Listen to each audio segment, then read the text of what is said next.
रामपुर नाम के एक छोटे से गांव में राजू नाम का एक 18 वर्षीय लड़का रहा करता था। राजू अनाथ था।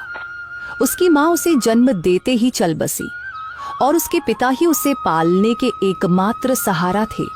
जब राजू 8 साल का था तो उसके पिता किसी काम से जंगल गए और फिर कभी लौटकर नहीं आए। उसके बाद राजू पूरी तरह अकेला हो गया।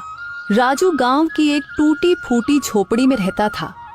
उसके घर के पास ही गांव का सरपंच और उसकी पत्नी रहते थे। उनकी अपनी कोई संतान नहीं थी, इसलिए राजू के माता पिता के गुजर जाने के बाद उन्होंने ही राजू को पाला। ये लो राजू बेटा, ये खाना खा लो और अगर कम पड़े तो मुझसे आकर ले लेना। अरे मौसी, मैं कब तक आपके ऊपर बोझ बनकर बैठा रहूंगा? अब तो मुझे शर्म आती है। अरे बेटा, ये तुम कैसी बातें कर रहे हो? अगर तुम हमारे अपने बच्चे नहीं हो तो इसका मतलब थोड़े ना है कि तुम हम पर कोई बोझ हो। आगे से ऐसी बात मत करना। चुपचाप ये खाना खाओ। यह कहकर सरपंच की पत्नी सीमा वहां से चली गई। राजू ने आराम से खाना खाया। खाने के बाद जब वह झोपड़ी से बाहर निकला तो सामने ही सरपंच दिखाई दिए। राजू ने उन्हें देखा और सीधे उनके पास जा पहुंचा। राजू बेटा, खाना खा लिया है ना? जी सरपंच साहब, अभी अभी मौसी खाना देकर गई थी और मैं वही खाकर घर से निकला हूँ। हाँ, अच्छा किया। अब तुम बड़े हो गए हो बेटे, अपना ख्याल रखना सीखो। जी सरपंच जी, 8 वर्ष की उम्र से लेकर अब तक आप ही मेरा ख्याल रखते आए हैं, पर अब मुझे शर्म आने लगी है। अब मैं कुछ काम करना चाहता हूँ। इसमें शर्म की क्या बात है बेटा? हमने तो हमेशा तुम्हें अपना ही माना है। लेकिन अगर तुम्हारा मन फिर भी कुछ करने का है तो सुनो, गांव के पास वाला जंगल अब पहले जैसा खतरनाक नहीं रहा। चाहो तो वहां जाकर लकड़ियां काट सकते हो या शहद इकट्ठा कर सकते हो। जी सरपंच जी, मैं कल ही जंगल जाऊंगा। अब समय आ गया है कि मैं अपने लिए और आपके लिए कुछ कर दिखाऊं। अगले दिन राजू एक कुल्हाड़ी लेकर जंगल की ओर चल पड़ा। कुछ ही देर में वह जंगल पहुंच गया।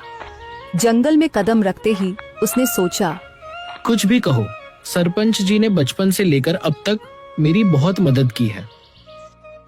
अब समय आ गया है कि मैं अपने पैरों पर खड़ा होकर दिखाऊं और अब मैं उनकी सेवा करूं ताकि उन्हें अपनी संतान की कमी महसूस न हो और वे हमेशा खुश रहे। अभी राजू ये सोच ही रहा था कि अचानक उसकी नजर एक कोयल पर पड़ी जो उसे बड़े ध्यान से देख रही थी। अरे, यह कोयल मुझे इतनी गौर से क्यों देख रही है? इसका आकार तो बाकी कोयलों से बड़ा है और देखने में भी यह कुछ डरावनी लग रही है। राजू ने अभी इतना ही कहा था कि तभी कोयल उड़ती हुई उसके पास आ गई और इंसानी आवाज में बोली, मैं तुम्हें भली भांति पहचानती हूँ। तुम्हारा नाम राजू है और तुम मोहन के बेटे हो। कोयल को बोलते हुए देखकर राजू बहुत डर गया और बोला, ये कैसे मुमकिन है? तुम तो कोयल हो, फिर इंसानी आवाज में कैसे बात कर रही हो? शायद ये मेरी आंखों का धोखा है। भला कोई कोयल इंसानों की तरह बोल सकती है?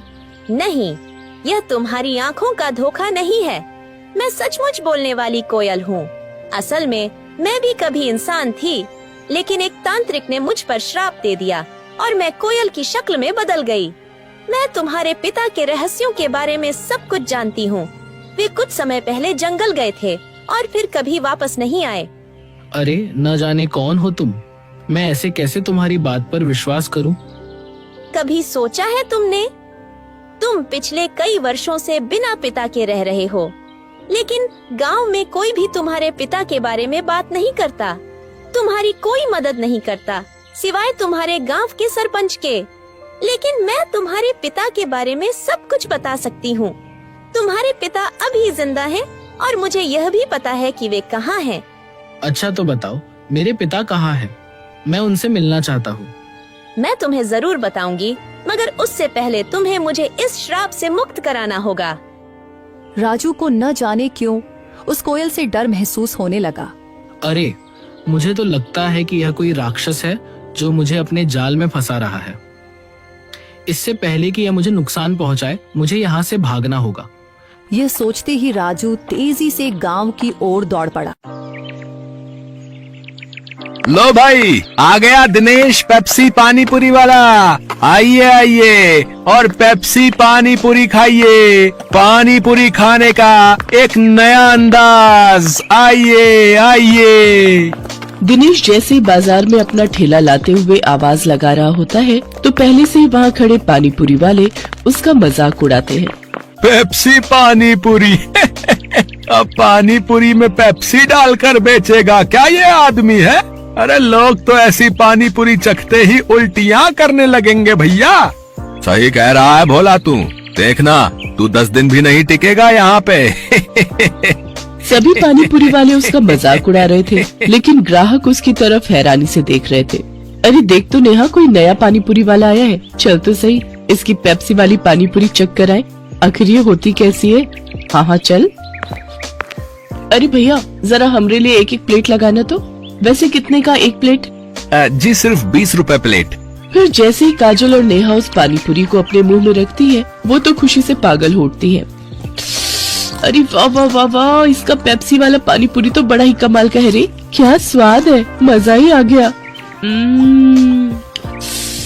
क्या लाजवाब मजेदार पानी पूरी है। अरे इसके आगे तो सबकी पानी पूरी फेल है। सुनो भाइयों बहनों, इस पेप्सी पानी पूरी वाले की पानी पूरी तो लाजवाब है। सब खाओ, दिल खोल कर खाओ। लेकिन भैया हमरे लिए पहले एक एक प्लेट और लगाओ। उन दोनों के इतना कहते ही दिनेश के ठेले के आसपास भीड़ लग जाती है। सभी उसकी पानी पूरी को चखने के लिए बेताब हो जाते हैं। भैया मेरे लिए जल्दी से एक प्लेट लगा दो भैया। अरे अभी तू ठहर भैया, हैं? तू मेरे बाद आया था, पहले मैं खाऊंगा। हाँ भैया मेरा।